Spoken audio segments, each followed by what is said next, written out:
Le Seigneur soit avec vous. Et avec votre esprit. Évangile de Jésus-Christ selon saint Luc. Gloire à toi, Seigneur.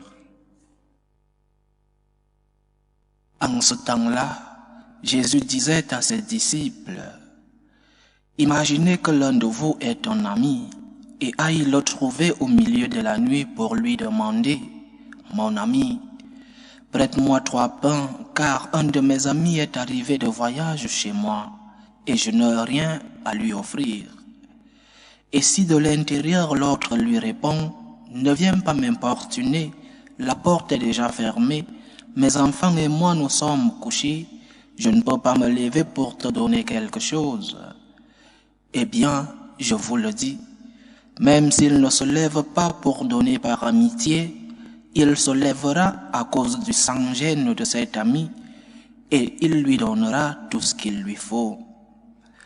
Moi, je vous le dis, demandez, on vous donnera, cherchez, vous trouverez, frappez, on vous ouvrira.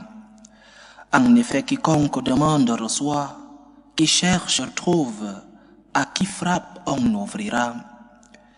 Quel père parmi vous, quand son fils lui demande un poisson, lui donnera un serpent au lieu du poisson?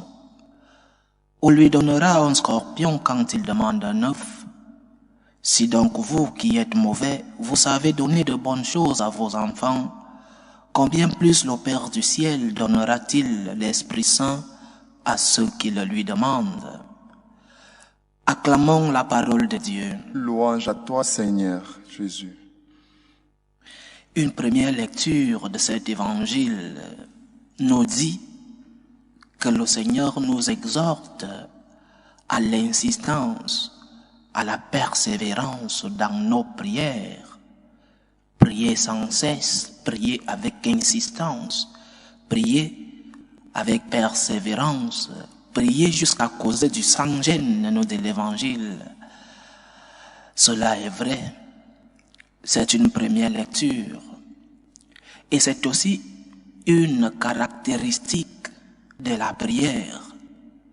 Hier, nous méditions sur le Notre Père et nous ressaltions une caractéristique, la confiance. Dieu est notre Père.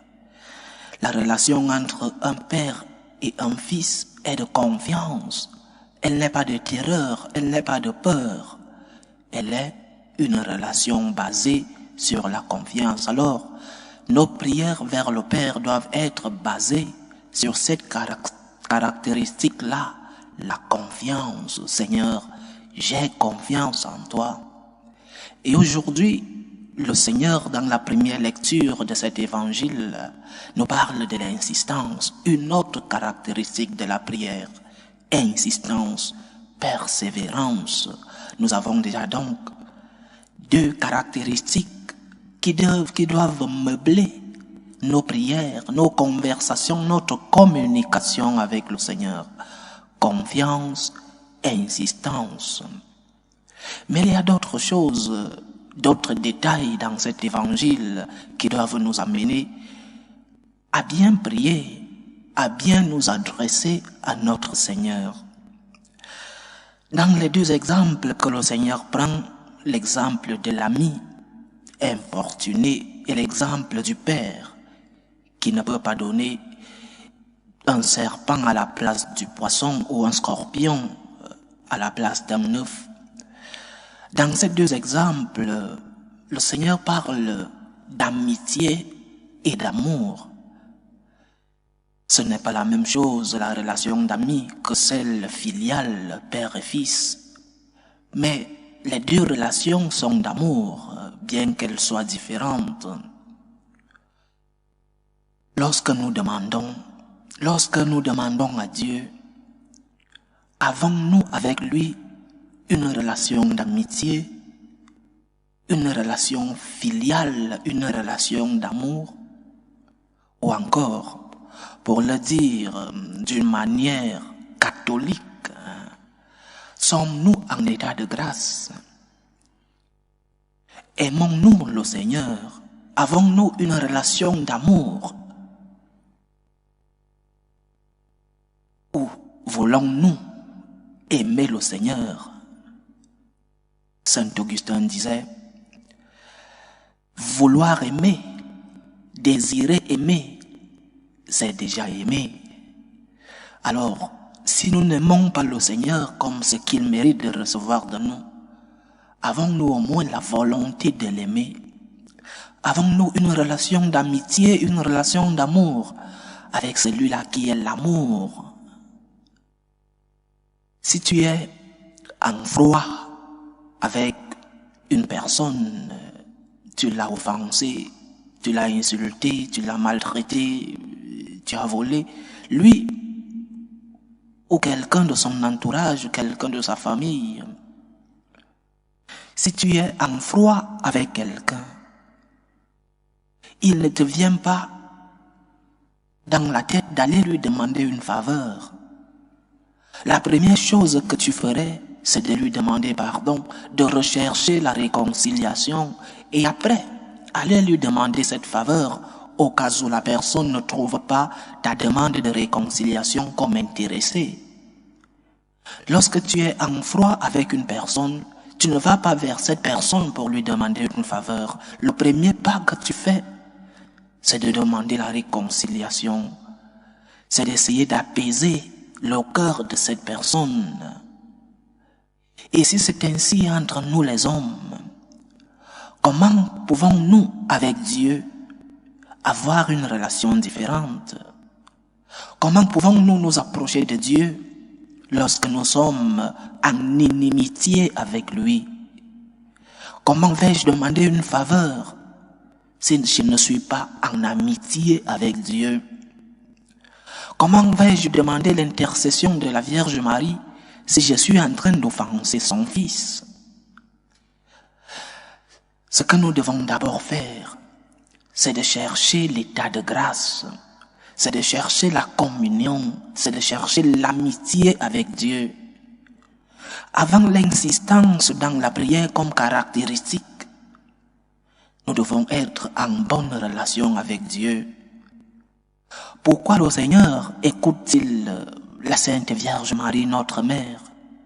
Pourquoi le Seigneur écoute-t-il les saints comme des médiateurs? Parce que ces personnes sont en bonne relation avec lui. Parce que ces personnes sont en amitié avec lui. Parce qu'ils ont une relation d'amitié, une relation filiale, une relation d'amour avec le Seigneur. Pas seulement les saints canonisés, il y a des personnes qui vivent avec nous, qui vivent autour de nous et qui obtiennent des grâces du Seigneur, qui obtiennent des miracles de Dieu. Saint Padre Pio, par exemple, de son vivant, obtenait par son intercession des miracles de notre Seigneur.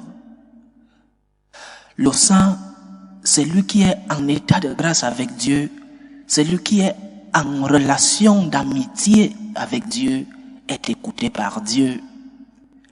Et nous aussi, nous pouvons être écoutés par le Seigneur lorsque nos prières sont fondées sur une relation d'amitié avec Dieu. Lorsque, quand nous avons offensé le Seigneur, nous cherchons la réconciliation. Donc, tu dois demander quelque chose à Dieu. Très bien. Il est notre Père. Nous devons lui demander ce dont nous avons besoin. Avec insistance, avec humilité. Mais rassurons-nous que nous sommes en amitié avec lui. Rassurons-nous que nous avons une bonne relation avec lui. Rassurons-nous que nous sommes en état de grâce. Et lorsque nous ne sommes pas en état de grâce, allons lui demander pardon. Il nous a laissé le sacrement de la pénitence pour que nous puissions nous réconcilier avec lui. Il nous a laissé le sacrement parce qu'il savait que de temps en temps, nous allions rompre cette communion avec lui et que l'homme a besoin de reprendre cette amitié avec le Seigneur. Donc lorsque nous avons offensé le Seigneur, la première chose à faire, chers frères et sœurs, c'est chercher la réconciliation. Pardonne-moi, mon Dieu. Trois caractéristiques donc de la prière. Et avant l'insistance, la réconciliation avec Dieu. Rassure-toi que tu es en état de grâce. Rassure-toi que tu entretiens une relation d'amitié avec le Seigneur. Première caractéristique, l'amitié avec Dieu. La deuxième caractéristique, la confiance. Il est ton Père, fais-lui confiance. Même lorsque tes prières semblent ne pas être écoutées, fais confiance en Dieu. Seigneur, j'ai confiance en toi. Jésus, j'ai confiance en toi. Tu es mon Père. Et je sais que ces prières sont écoutées par mon Père. Troisième caractéristique, l'insistance dans la prière, la persévérance dans la prière. L'insistance donne de la valeur à ce que nous demandons. Lorsque tu demandes une chose à Dieu un jour et que le lendemain tu ne lui demandes plus, ça veut dire que tu ne prends même pas en compte ce que tu demandes. Ça veut dire que ce que tu demandes, c'est un caprice et non une nécessité, un besoin. Insiste dans la prière. Trois caractéristiques que nous devons expérimenter dans nos prières et que nous devons mettre en pratique dans nos prières. Cherche l'amitié avec Dieu. Fais-lui confiance dans ta prière et prie avec insistance. Que le Seigneur nous écoute. Loué soit Jésus-Christ. À jamais.